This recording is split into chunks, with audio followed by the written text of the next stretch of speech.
When I was very young, my sister thought, like I would say maybe 13, my sister just thought that it would be best that I would kind of get into modeling. So I started wearing the latest fashion trends and kind of getting a little into fashion around 13.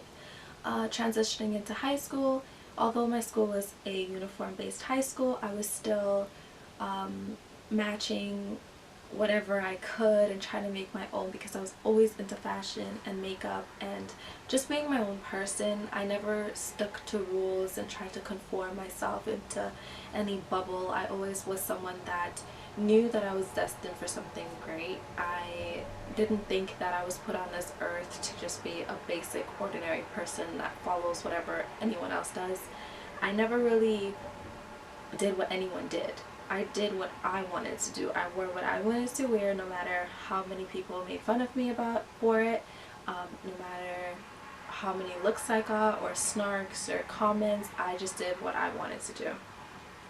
So when I went to high school, most of the girls that did not like me, unfortunately, were girls that were my color, which is so weird because now that I'm a little bit older, I actually get along with girls that are my color. But I mean, you can't use color as a way to define people's personality, and I guess maybe back in the time, you know, a lot of those girls were young, and even then I still don't keep it against them because I feel like they were young, they were impressionable, and they were just following whatever the other person wanted them to follow. So I did have a lot of friends. It's not like I didn't have any friends or I was picked on or anything like that, but I was picked on in a different way, more as, you know, when they would see me, they would laugh or they would make comments, or like they would give me like dirty looks like this, or like talk about me always getting my hair done, or me always with a new bag or with a new shoe. Like, they just did not like, I don't think they didn't like me, I think they didn't like the fact of my stuff, and they didn't like the fact that I did not want to be friends with them.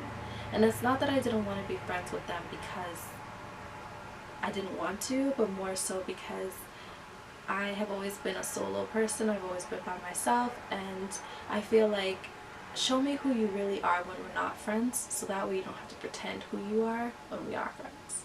Overcome from my high school experience. I want you guys to overcome some of the things that I've overcome from my high school experience, that I want you guys to overcome if you guys are being bullied. It's just to understand that high school is just for a period of time. All you have to do is just go in to get your education. Now with me, because I did have a lot of friends, I did not get picked on. If anything, I think I was just, you know, disliked by some but liked by many. I kind of stayed more into my academics. I was more someone who did not mind going to the library by myself, did not mind eating lunch by myself, did not mind doing anything by myself. I did not need, and I still do not need, a flock of people to follow me and do as I do or act as I act. I have always just been someone who does my own thing, and I feel like you guys should be someone who does your own thing, stands up for what you guys want, and don't care what anyone has to say about it. A little bit about my life, a little bit about my upbringing. Coming from a small little island in the Caribbean. Originally, I'm from Grenada. I was born and raised in Grenada. I came up to Canada when I was very, very young. I had a pretty good upbringing in my country. Not that I didn't have a good upbringing, but my mom wanted us to get a better life, so we came to this country. A quick fact that a lot of people do not know is that I speak proper English, and then I also speak broken English, of course, when I'm at home. In Grenada, we do speak a little bit of broken English, and it's not that bad. It's not words like yo or those common words that you hear. It's literally island tongue.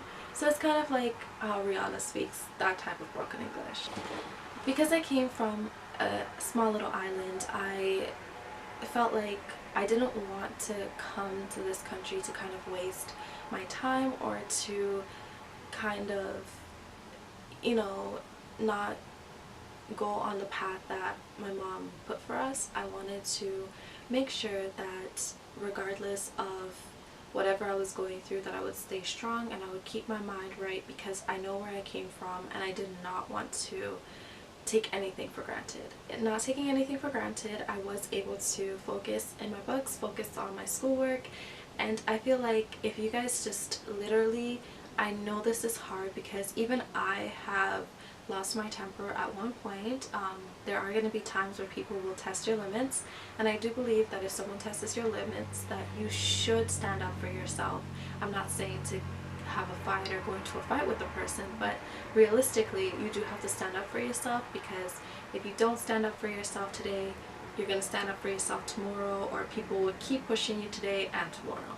So it's best to keep a mentality of knowing to stand up for yourself, know what you stand for, don't stand for disrespect, and make it known, no matter how scared you are, to open your mouth. But I promise you, when anger hits you, you will not be scared. There comes a time when a person says enough is enough.